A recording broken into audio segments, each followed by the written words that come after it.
I was born and raised in Mexico. I was born in a city called Guadalajara, and I was there until I was 18 years old. This is Christian Trujillo. When Christian was younger, he thought his path was set pretty solid. I wanted to go for a career in international business. He decided to take a break before starting school, and something happened that he didn't expect. He met his future wife in California while on vacation. Everything changed when I met my wife, and all my plans just changed. He always imagined himself going to school in Mexico for business, but that too would change. I never really thought about a career in tech. I was very proud of myself for being able to type fast with 2 fingers. This is Compiler, an original podcast from Red Hat. I'm Kim Wong. And I'm Angela Andrews. We go beyond the buzzwords and the jargon and simplify tech topics. We're sharing stories from people who found their footing in tech. If you want to hear all of this from the beginning, check out the episode called Warning Signs. This is the last installment of our series on career journeys, so let's get right into it. Sometimes making a career in tech is all about adaptability. Like I've said in previous episodes, where someone starts isn't exactly where they end up.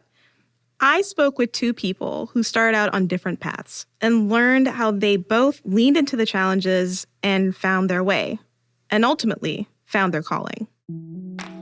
I had just gotten married. I was probably a year married with a baby on the way, working full-time, while my wife was also working full-time. And so that was very challenging. It was a time where I realized that I needed to really focus. That's Christian again. He's an associate principal engineer at Red Hat. He's the person you heard at the top of the episode. I want to make a note of what he was doing at that time. Before college, I was working actually driving tow trucks. But I always knew that I wanted to go to college. And I tried many different things. He did. He tried a lot of different things. He wanted to be a firefighter. He wanted to be a musician. But it wasn't until he and his wife had settled into married life that something not truck-related would come up on his radar. They were having dinner with friends. When it came time for people to socialize, talk about what they were up to, one of the dinner guests spoke up. He was actually going to a college that focuses on tech. I was going for an engineering degree. And I got very intrigued as we were having that conversation. And I was like, hey, so tell me more about that. So Christian had thought about being a musician and a firefighter, but an engineer, that was new. And it sounded daunting. Based on the fact that I was born and raised in Mexico and I had my high school diploma from Mexico, that was going to be a challenge, right? So, however, this school opened up the opportunity for me to validate a lot of the courses.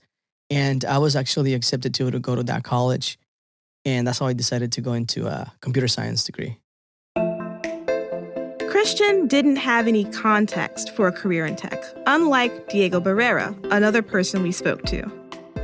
I hit the lottery with my dad. My mom and dad, they're from Central America. So it's so unlikely for a computer science engineer out of Central America, out of Nicaragua and El Salvador, in the 70s and 80s. Like, that guy just doesn't exist. So then, they immigrated and brought me as a baby to the United States, where I grew up in Miami. Miami wasn't a tech hub at the time. Diego wound up working as a systems engineer at a law firm. Angela, I feel like working in this type of environment as a systems engineer is very unique, but what do you think? Well, I've done both. I was a systems engineer in a law firm. What? Wait, you? Yes, I worked for a law firm many years ago and wore many hats at that time. And when you're talking about pivoting and it's like, oh, I'm, working in a law firm, technology is not the same there as it is everywhere else. So you can imagine, and I'm only imagining what Diego went through, but he was trying to figure his way and, doing things in a very specific way that really doesn't translate, if you're talking application wise specifically, doesn't Yeah. translate to anything outside of a law firm. Huh. But it was good learning, I have to say. You do have to wear a lot of hats though when you work, especially if it's a small firm. Yeah, it sounds like it. I feel like this law firm was like a bit bigger. He talks about Oh, a lot okay. of really major clientele. We're talking So he had like teams. yeah, he had teams. He had different disparate teams that are all over the world that are working all at the same time on different cases and different clients and it sounded like really interesting. That's why I wanted to kind of talk and get your thoughts on what is it like kind of like to work in that environment. I feel like what you're saying still applies because you're wearing a lot of hats, you say. Definitely wearing a lot of hats. Things need to happen fast because attorneys. And it was just one of those experiences that help you test your mettle. Yeah. I'm sure he learned a lot working there. Oh, yes. One day, Diego is working. He's a systems engineer at a law firm. He's in his office, and he gets a phone call. I'm still working in the evenings, and I get a phone call, and it's I think it was the president. And he's like, I've got a trip, gonna be on a boat, and I'm gonna be with all of these like important VPs. Tech just has to work. And I'm like, whoa, what do we have to do? He needed a way to communicate while on that boat. Let's just say this request was way above Diego's pay grade. He was just a systems engineer. And like, I'm talking about, I would do password resets and like help people with email stuff. And I'm just like, I just had to drop everything I was doing that day and go to a location offsite, figure out a sat phone, get it charged and make sure that it worked, then coordinate a courier, and then make sure that he got access to it. Like I had to navigate all of that stuff and then provide him that solution. Diego took away a lot of lessons from this very unconventional project. Just getting a guy a phone, but like a lot hinged on that one moment. And while that was a long time ago, that really did stick with me in showing that like what matters is the outcome. And it really shook free from me any like, that notion of like, I'm just here to do a job. Right? No, I've always been like an above and beyond, like, well, here's the actual problem. Let's work back and solve that problem. Couriers are a staple in a law firm because how do documents and things get from one place to another? Wow. That request sounds so on brand. Huh. Like, it just, like, I always get kind of, like, hives whenever someone talks about sat phones because of my own experience in the military with sat phones. So I can imagine. Yeah, I always kind of like, oh, no. Like, the memories are there. Some of them are fond, but not all of them. So I really like that story. And it's really just, like, so strange. He gets a call from, like, this bigwig, this, like, person that's really high up in the law firm, and they have such an unconventional request. And before, Diego's like helping people that got locked out of their laptop, that like forgot their password. Like, That's totally two different levels. I get that. Yeah. I don't think that's normal, is it? Like, I feel like sometimes you might get... No? Okay. In a law firm, if someone calls you with whatever request it is, it is now your responsibility. What? You better make it work. It is that type of environment. Drop everything you're doing and do this. Wow. And if it's a partner or something like that, you're going to figure out that sat phone issue ASAP. Wow. No ticket, no nothing, no procedure, no triaging. No, make it work. Wow. It's, for me, this sounds so different from talking with other people who work at help desks and that work in like support. It is not the same. Working in a law firm, it is not. Could you just like not answer your phone? I wonder, like that. Like, I don't know. I mean, if you're not at your desk and someone calls, shrug. But you we know. You don't want to be that person. Now we know. I called Diego and He wasn't at his desk. You don't want to be that person. Let's get back to Christian, because he's out of his computer science program and applying for his first tech job. He gets an interview and he gives it his best shot. The interview went quite well. However, I was told at the end of the interview, you know what, Christian, really like you, but unfortunately, you don't have the expertise, the experience to be a help desk guy, so a help desk associate. But we have an opportunity for you as a customer service representative. It's within the same building, within the same group where the help desk agents are. So, you may get exposed to that. What do you think? He immediately says yes, takes the job. It sounds like a win. There's just one small problem, very minor. Christian can't speak English. Christian can't speak English yet. Well, he can speak the language at this point. You know what? I'm going to let him. A little bit. Yeah, I'm going to let him explain. Okay. All right. My wife was born and raised in the U.S., spoke a little bit of Spanish, and so she kind of taught me English and I taught her Spanish, right? But during that time, I was still learning. So we're going to find out how things turn out with Christian after the break. At this point of the story, Christian was navigating his new job and learning a new language at the same time. He got through it with a little help from his better half. My first week in the job, I was texting my wife left and right. Hey, is this how you spell this? Can you please check my email? So imagine the stress that I was going through, right? And that first job. So there was a lot of definitely stresses, a lot of challenges that I experienced. But the stressful work paid off. 3 months into the job, my manager calls me into her office and she was like, you know what, Christian, I love what you're doing. You picked it up very fast. You're doing a great job. I need a supervisor in my help desk department. And I'm really like you to consider that. And I was like, wait, what? I could not believe it. It was way too fast, right? Well, I accepted, of course. I was just so excited.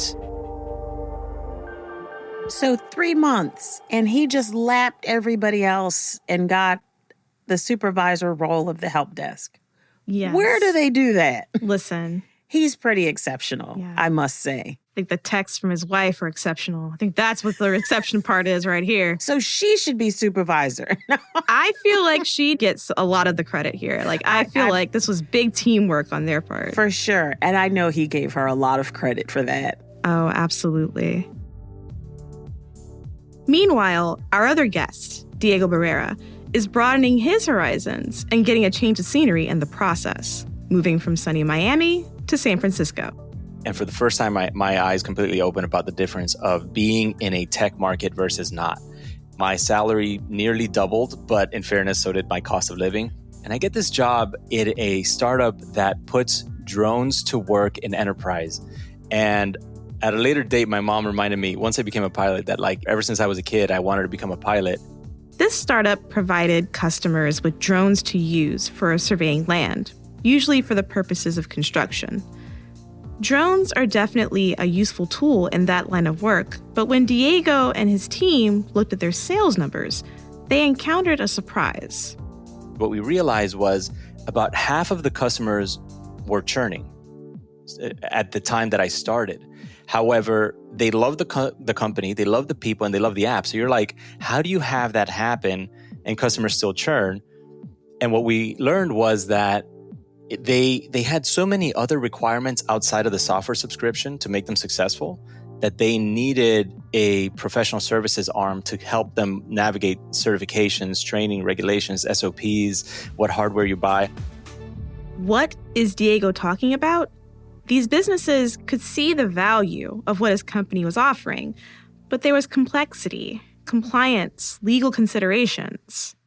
You can fly drones under different federal regulations, but even just interpreting all of the legalese in that Bible of a document, right? It just took a lot of time, and it made sense to work with an outside partner who was an expert. So what did the team do? We built this end-to-end bundle and solution that included certification, training, standard operating procedures, hardware resale, the software that Skyward sold, and more, right? Regulatory consulting, for instance. And we basically reverse engineered that surveyor who didn't want to have to build this entire drone program. And from Diego's account, the strategy was a success. And what we saw on the other side of that was like literally not one customer churned from the platform if they went through that program of the entire time.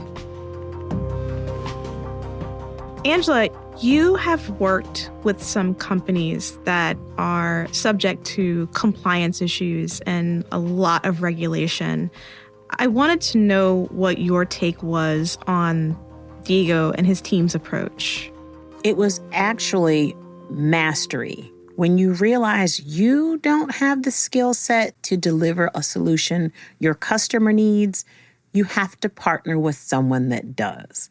That's aware of all of the legal ramifications and the hardware involved, and you're better together. Right. Being able to build a complete solution for the customer and just taking their problem away with just one fell swoop. That is what I call success. Yes. And it seems such an easy thing, right? I'm sure it wasn't easy. I mean, can you imagine? He worked at a startup and he had to deal with someone that dealt with, being able to fly drones and construction information and training and what type of hardware to buy and, what are our standing operating procedures for X, Y, and Z.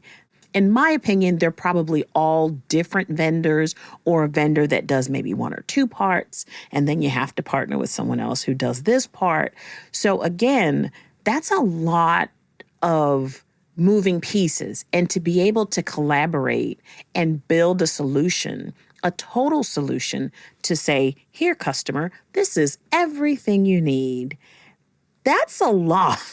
Yeah. That is a lot. It is. It's a lot of meetings, trust me. Yes, a lot of meetings, a lot of education, a lot of just knowledge sharing. And even, when you're talking about construction, it may be a lot of cultural shift, a cultural change as well, because, people in that space may not be used to doing things a certain way. That's right. And they may be hesitant to change the way that they're doing things. I mean, you saw yourself, we looked at the sales numbers. Why are these people not re-upping on their contracts? Why are they not coming back? Why are these customers leaving? It wasn't that the product was bad or the offering was bad or the service was bad. Everything was great. It was just a lot more complex. And all it needed was someone to understand the complexity and be kind of like empathetic to what the customer was dealing with. And I'm sure the customer gave the gift of feedback, telling him that everything is great, but, and taking that and filling in those holes. Yeah, absolutely. Both Diego and Christian came to the United States when they were young.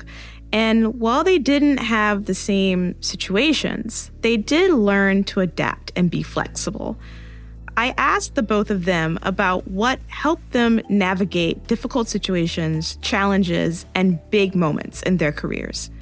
Diego says the most powerful tool a person can have is empathy, especially when looking for a job. You have to kind of channel the person who's hiring you or the company that's hiring you, and how do you solve their challenges?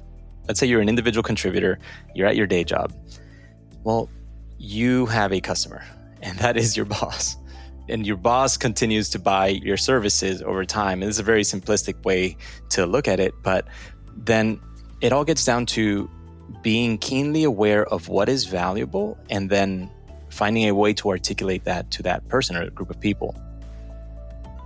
And in Christian's case, he says it pays off to just be yourself. Trying to be someone else is just a waste of time. So whether you are creative, whether you are an introvert, whatever it is, be 100% yourself and bring yourself to work. Well, Angela. Yes. We're at the end of the episode and at the end of our series on career journeys. Tell me some of the things that you've observed and the things that you've kind of walked away with.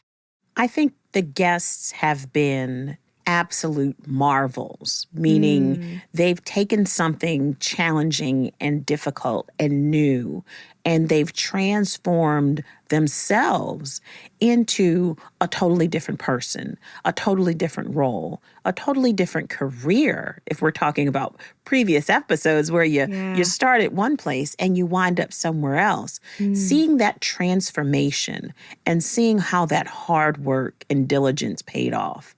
And Christian says something really on point here. You know, be yourself.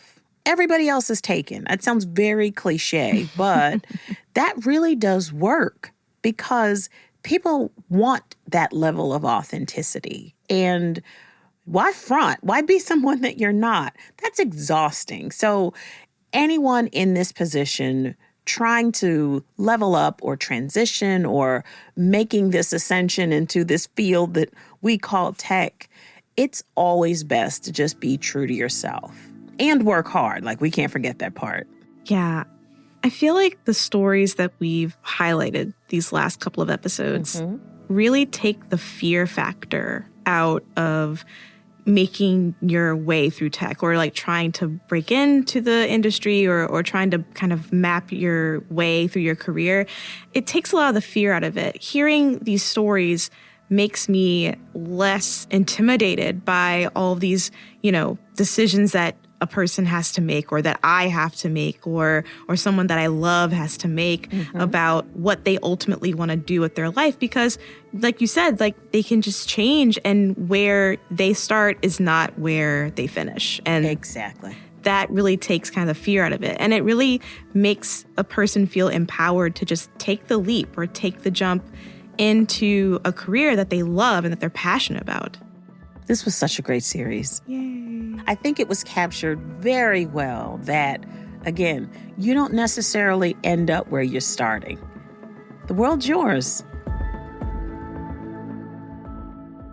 Oh, I almost forgot. Remember when Diego said he moved to California? I do. This was another case of relocation for that special someone. Oh, heart emoji. Yes. And just days before we recorded his interview, Diego, a person who's always loved to fly, took his girlfriend up in a plane and proposed to her. Oh, my goodness. And she said yes. I hope so. Yes. I love that our guests have found love. Yeah. That's awesome. That's awesome. Yes. What a nice way to end our episode. And we want to know what you, our listeners, think. Share your thoughts with us. Hit us up on social media at Red Hat. Always use the hashtag Compiler Podcast. I mean, how do you roll with the punches? How do you make something out of nothing and see what happens? We'd love to hear your story about that. And that does it for this episode of Compiler and our series, Tales from the Database. Today's episode was produced by Kim Wong, Johan Philippine, and Caroline Craighead. A big, big thank you to our guests, Christian Trujillo and Diego Barrera. I bet Victoria Lawton types her emails with 2 fingers. If that's not true, she can prove me wrong. A special thanks to Britt Dugan. Our audio engineer is Mark Angley. Our theme song was composed by Mary Anchetta. Our audio team includes Brent Semino, Lee Day, Stephanie Wunderlich, Mike Esser, Nick Burns, Aaron Williamson, Karen King, Jared Oates, Rachel Ertel, Devin Pope, Mike Compton, Ocean Matthews, Paige Johnson, Alex Jabolsi, and the magnetic Mira Cyril. If you liked today's episode, please follow the show, rate the show, and leave us a review. Also, share it with someone you know. It helps the show, and you get to share something nice with someone. I mean, this is the gift that keeps on giving. It really is. All right, everybody. Until next time, take care. Bye, everybody. Apparently, Harlem is joining our audio team.